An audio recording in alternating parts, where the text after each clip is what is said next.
Hi guys, so this is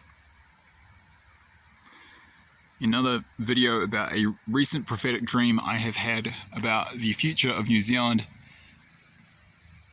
in terms of New Zealand's future history, as it were, during the period of, well actually this is a new chapter. This is the end of the occupation periods. This is the furthest snapshot chapter of the story of what will happen to New Zealand in WW3 that I've had thus far. And so this was really interesting. I had this dream. So tonight is Friday the 6th of January 2023. I had this dream approximately 3 nights ago on the evening of the 3rd of January 2023.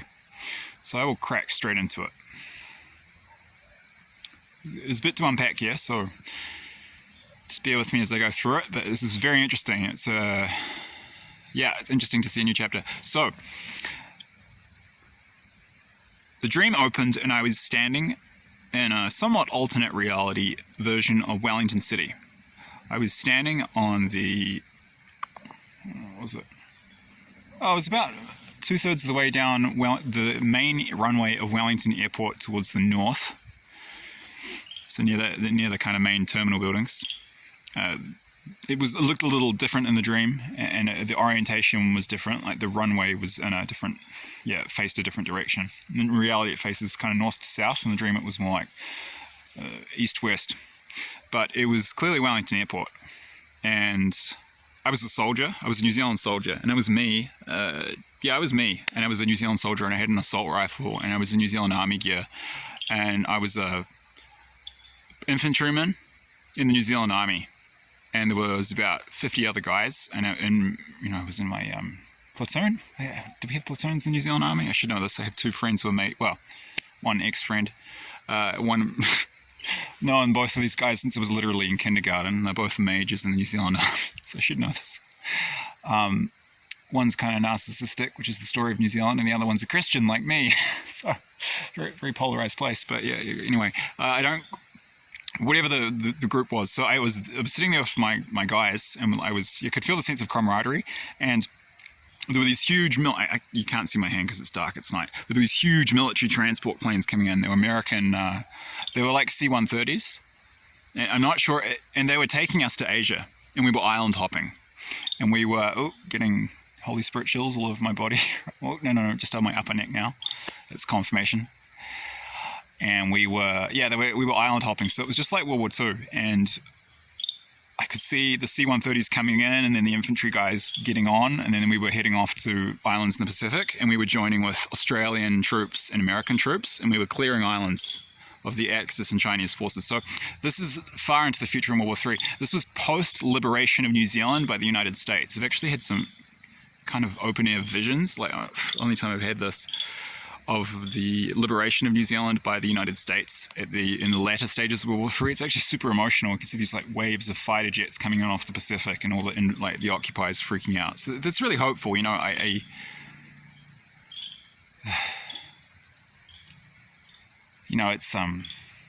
It's sometimes a bit of a burden to be bearing such freaking heavy warnings, like prophetic warnings. But God's not going to give you prophetic warnings about love and joy, impending love and joy. Severe warnings far in advance are about bad things that are coming, so you can prepare. So yeah, my last video about freaking 700,000 to 1 million New Zealanders being murdered during the invasion and occupation period. And I've literally been shown female friends of mine. Like one of them, who I met at my university back in 2013, is... wow, beautiful girl. Like, could be a model, kind of still working on her confidence, so has done a little bit of modeling, but freaking 12 out of 10, just tick, tick, tick, tick, tick. Smart, beautiful, intelligent, tall, well-educated, classy, kind, very feminine, spiritual, kind of mystical, has the X factor, could probably be more famous than Lord if she wants to, probably will be in the future, but yeah, anyway. I know more than one girl like this in my life, but yeah, I got shown she won't survive the invasion. It's the frickin' conscripts who just grow up on frickin', vodka and Pornhub from the frickin', backwoods, the equivalent of Kansas in Russia. They're not, girls like that aren't just gonna,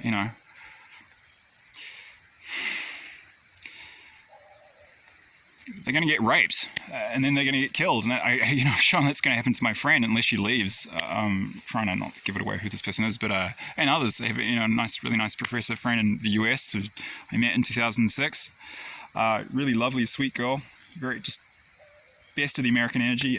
Very like kind, feminine, sweet, just stellar human. I mentioned like literally the most worst and like some of the most worst, hostile, aggressive, and masculine women I've met in my entire life. Pretty much 90% were Americans.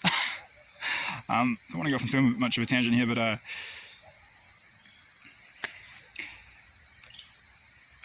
most American women I've met are great. Really, most of them are good. It's just a very polarized place at the moment, and like got beautiful. Like female friends, great, just some of the best humans in my entire life, like one in New Zealand, one in the US. I've been shown they're going to literally die, they're going to be murdered, and probably terrible things happen to them before that. So this is kind of heavy at times, and I'm looking at how to deal with it. But I lost a subscriber when I just posted the last video, but but think about it, like just I'm just kind of making this point in the middle of the video. It's just important to make, it's a horrible, heavy, dark message, but forewarned is forearmed, like the people who get this message, they won't even be there when the war happens. So it's a gift, so it's a bitter pill to swallow. Like it's sort of bitter medicine. Then you have to kind of throw up a bit and kind of, I don't know, get some illusions and the ignorance out of your system, and then you're ready. So it's it's a bitter pill to swallow, but it needs to be said. So I understand. I just want to conclude this point by saying, I understand if it's like horror, like kind of disturbing, and like kind of it might seem like fear porn when I put these warnings out, but I'm being guided to do this, and it's for a reason, and it's going to help people. So just understand that, and also understand that ultimately things come around, but you have to hear how bad it is going to be to have the motivation to get out of the way. Right, and the other point I want to make relating to the last video when I just rewatched it after I posted it, I'm going to put a link in the description box below. Katie Humphries from the channel Voice to the Nations. She's one of the other three New Zealanders, including myself, who have been having many and vivid, highly detailed prophetic dreams from God about the coming World War III. And I have these in their playlists, and actually, interestingly, all three of us were shown the Russian invasion of Ukraine before it happened. None of us know each other, and we're all from different parts of New Zealand. So Mike Griffiths, who is the channel End Times Visions, he's from Papamoa, which is in the Bay of Plenty, close to Tauranga, the city of Tauranga. So he's from the Upper North Island. I'm from the middle of New Zealand. I'm from Eastbourne and Wellington, which is in the geographic centre of New Zealand. Katie Humphries is from Blenheim, which is in the Upper South Island. So we've got Northern North Island, middle of New Zealand, and South Island, all seeing the same stuff, which is mind-blowing to me. And we're all showing the Russian invasion of Ukraine before it happened, which is like, and you can go and check that those videos in my prophetic fulfilled prophecies playlist, and you'll see 3 Kiwis all being shown the same stuff. So I'm going to check out the link in the description box below. Freaking Asian Nazis, dude. China's going to be basically like Nazi Germany in World War III. China and Russia, it's increasingly becoming apparent, will have a kind of a fascist role. They're going to be like neo-fascist states in World War III. Hyper-aggressive. They're just going to be acting like the Nazis. And if you click on this link, you'll see that Katie Humphries was shown Chinese literally doing mass killings of Kiwis, and they were giving them lethal injections. And they had Kiwi doctors in the stream, and they were like, at gunpoint. The Kiwi doctors were terrified, and they were just, I think they were having to kill their fellow countrymen or else they'd be shot. And I also put a link in the description box below. Eyes Open California Dreams. Richard Caratini, I think that's how you pronounce his surname, was shown. He had a vivid dream of the Chinese slaughtering Californian Christians who refused to renounce their religion, and they were killing thousands, and they were just lining them up and just shooting them in front of trenches, and they were also giving them lethal injections. So the Chinese are just going to be, not all Chinese, but well, let's just be real, the Chinese armed forces under communist China in World War III are going to be completely total effing psychos, and same with Russia, hyper aggressive. So those are some, you can go click on those 2 links in the description box below if you want to get some more detail on what this is exactly going to look like, because it was given numbers, but that's kind of how it's going to, in many cases, be done. Firing squads and lethal injection. So our guys, Australians, Americans, and Kiwis, we're all going to be pretty pissed by the end of this, by this point in the war.